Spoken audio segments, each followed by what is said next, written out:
perasaan padamu yang semakin menebal, bersemi di kalbuku. Sungguh pun demikian, terpaksa ku terima hakikat yang sebenar. Diri ini sebenarnya dicintai. Beratnya hati ini untuk melepaskanmu, sudah pasti kau luka.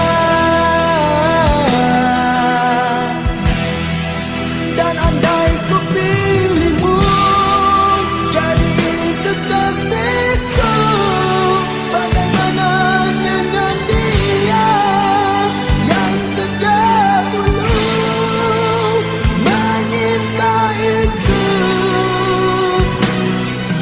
Sungguh ku serba salah, tak menentu.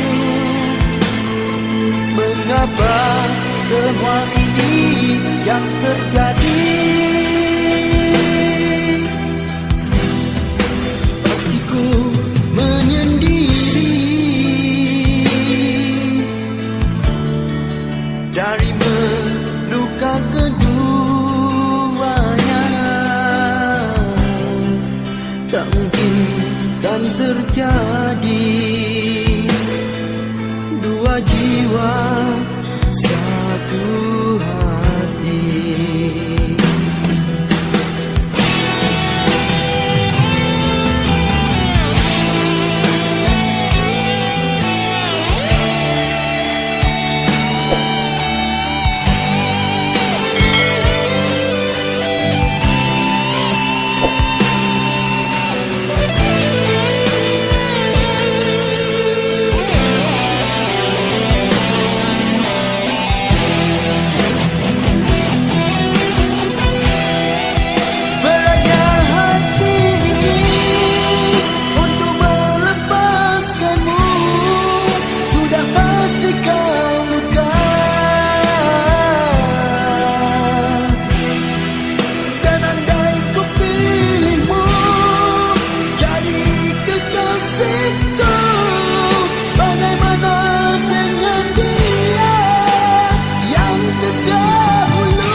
Mengapa semua ini yang terjadi?